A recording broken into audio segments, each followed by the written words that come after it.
Assalamualaikum warahmatullahi wabarakatuh. Alhamdulillah wa syukurillah ala ni'amillah wassalatu wassalamu ala rasulillah wa ala alihi wa sahbihi wa mawala.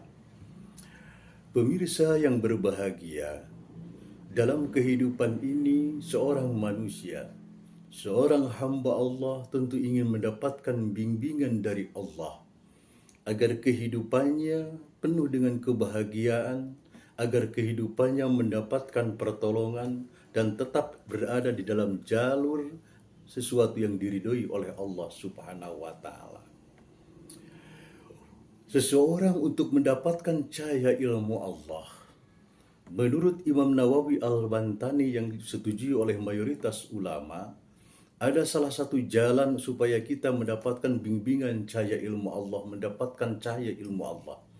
Salah satunya yaitu bertafakur. Menurut Kamus Besar Bahasa Indonesia, yang namanya tafakur itu merenungi atau perenungan, atau kita memikirkan dengan sungguh-sungguh.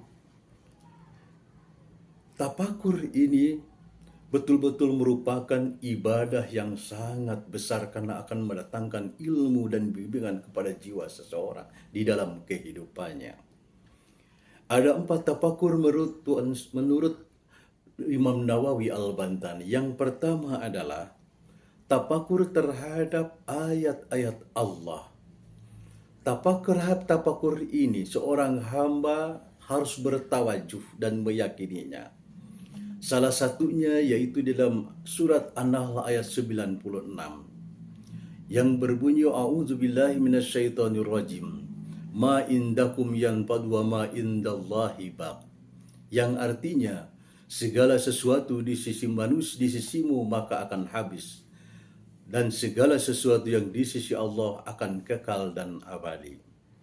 Ayat ini bisa menjadi bahan perenungan kita, bahwa segala sesuatu yang ada di sisi kita akan hilang, akan habis, akan musnah. Harta kita akan musnah suatu saat kita tinggalkan. Jabatan kita akan hilang dan musnah suatu saat akan kita tinggalkan.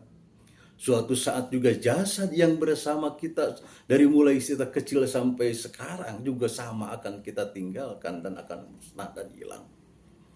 Lantas apa yang kekal di sisi Allah? Yang kekal di sisi Allah adalah amal soleh yang akan menyertai kita, akan melahirkan kebajikan di dunia dengan amal soleh, dan akan menjadi cahaya pembimbing ke jalan kenikmatan dan kebahagiaan di alam kubur sampai alam surganya Allah Subhanahu wa taala. Orang yang bertafakur terhadap ini, maka orang harus yakin bahwa semua yang di sisi kita akan kita tinggalkan, dan semua yang di sisi Allah itu akan kekal. Maka manusia pasti akan menambah keimanannya, menambah keyakinannya, akan memberikan satu semangat bimbingan di dalam beribadah dan amal soleh di dalam kehidupan ini. Orang yang seperti ini tidak akan memberikan madarat kepada orang lain, tapi memberikan manfaat. Yang kedua, tafakur terhadap apa? Yaitu tafakur terhadap nikmat-nikmat dan kasih sayang Allah Subhanahu wa taala. Banyak sekali nikmat Allah yang diberikan oleh kita. Bahkan nikmat itu tidak akan terhitung. Nikmat kita diberikan nafas, udara yang keluar dan masuk menjadi kehidupan. Ketika kita hidup bisa merasakan. Allah ciptakan mata orang yang hidup akan terbuka dan melihat. Telinga orang yang hidup dapat mendengar, dan orang bisa melihat banyak keindahan ciptaan Allah dan mendengar ciptaan Allah. Serta kita juga dapat merasakan berbagai rezeki makanan yang akan dirasakan oleh nikmat. Begitu banyak kenikmatan dari Allah Subhanahu wa taala dan kasih sayangnya. Bahkan derajat manusia di dunia ini dimuliakan oleh Allah. Inna akramakum indallahi atqakum. Barang siapa yang ingin menjadi paling mulia, yaitu dia harus bertakwa.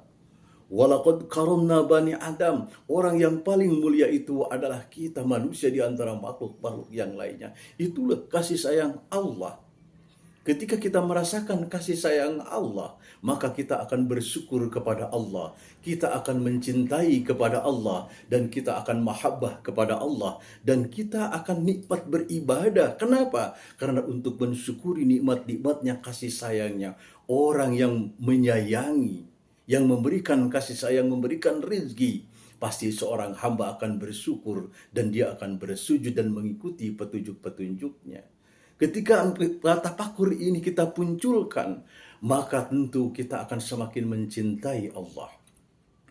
Yang ketiga yaitu tafakur terhadap janji-janji Allah. Banyak sekali di dalam Al-Quran janji-janji Allah yang harus kita percaya, yang harus kita yakini. Orang yang tafakur terhadap janji-janji Allah akan menyalakan semangat di dalam beribadah kepada Allah Subhanahu wa Ta'ala. Seperti di dalam Al-Quran surat An-Najiyat 40 dan 41, Allah berfirman, Bismillahirrahmanirrahim, wa amma man khafa maqama rabbih wa nahaa nafsa 'anil hawa fa inna jannata hiyal ma'wa. Yang artinya orang yang takut kepada Tuhannya dan mencegah dari hawa nafsunya, maka sesungguhnya surga adalah tempat kembalinya. Inilah janji Allah kepada manusia yang bisa dalam kehidupannya menahan, mengendalikan hawa nafsunya, sehingga dia susah untuk melakukan kejahatan. Dia akan kesulitan untuk membenci. Rasa dendam akan hilang di dalam dirinya. Yang terliput di dalam dirinya adalah kasih sayang dan maaf kepada manusia yang lain. Dan Allah janjikan bahwa kepada orang yang bisa mengendalikan syahwat dunianya, maka orang tersebut tempat kembalinya adalah jannahnya Allah Subhanahu wa Ta'ala.